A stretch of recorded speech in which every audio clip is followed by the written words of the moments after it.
Welcome to my first video on YouTube. Today, I would like to give a geometric intuition to some of the trigonometric identities. My first experience with this bunch of formulas was very unpleasant. I did not understand why of these formulas. It was very stressful not to be able to see the geometric meaning.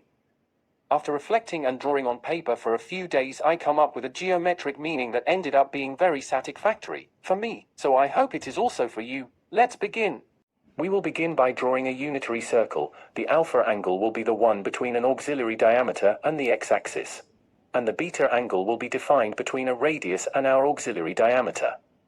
So that the angle defined between the chosen radius and the x-axis equals alpha plus beta. From the illustration on the screen, we can define the cosine of any angle as the length of the adjacent side to this angle when it belongs to a right-angled triangle whose hypotenuse is equal to 1. And the sine of any angle will be defined as the length of the opposite side of that triangle with respect to the angle. In the same way, we can build another right-angled triangle with hypotenuse equal to our radius, so that its adjacent side is the cosine of beta and its opposite side is the sine of beta. Now we will construct a new right-angled triangle for the angle alpha. In this case, its hypotenuse does not have value 1, but cosine of beta. You should know the proportionality theorem of triangles. There are good explanation on the internet. The result of applying that theorem will be that the adjacent and opposite sides of the triangle are proportional to the hypotenuse. So if the hypotenuse length is the cosine of beta, as that side is shared by both triangles, then the length of the opposite side of alpha will be the expected length when the hypotenuse is 1, that is, sine of alpha, multiplied by the actual real hypotenuse, that is, cosine of beta. And in the same way with the adjacent side and the cosine of beta. I will repeat the construction of a triangle from an angle. Which angle? Let's find it. Since the sum of all the angles of a triangle is 180 degrees, and we are working with right-angled triangles, is trivial the following distribution of angles. The exact same process is replicated now on the second alpha angle. Well, it seemed to me that now it's clear where the formulas come from, but let's see how our geometric construction looks for different values of beta.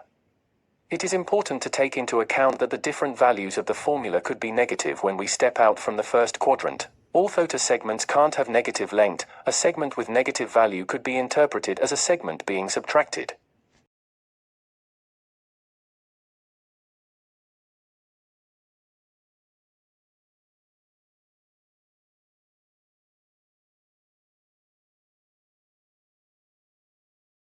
Feel free to pause and replay if you need it, since the process we are going to follow to demonstrate the formulas of the cosine and sine of the difference of two angles is exactly the same process.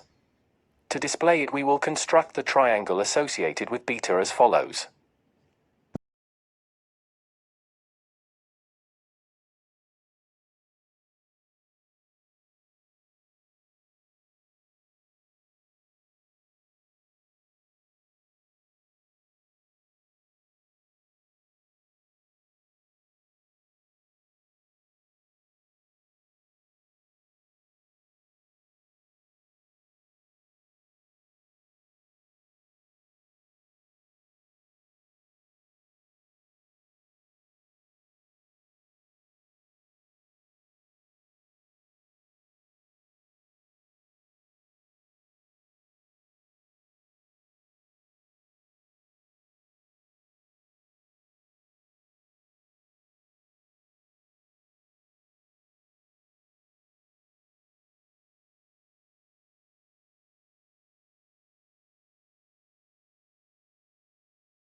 For the next 4 proofs, I will use the constructions of the addition and difference angle, both in the same drawing.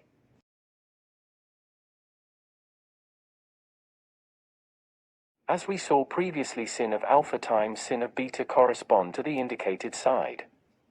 In order to simplify the explanation, I will project it on the x-axis.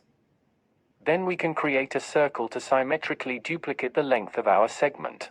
Once this is done, it is easy to see how the sum of the duplicated segment and the cosine of the sum of angles equals the cosine of the subtraction of angles. Now let's see how that geometric relationship is true for every value of beta. Note that the length of segments is obviously positive, but the key point here is that the real values of the formula can be negative. In the following demonstrations, we will proceed similarly.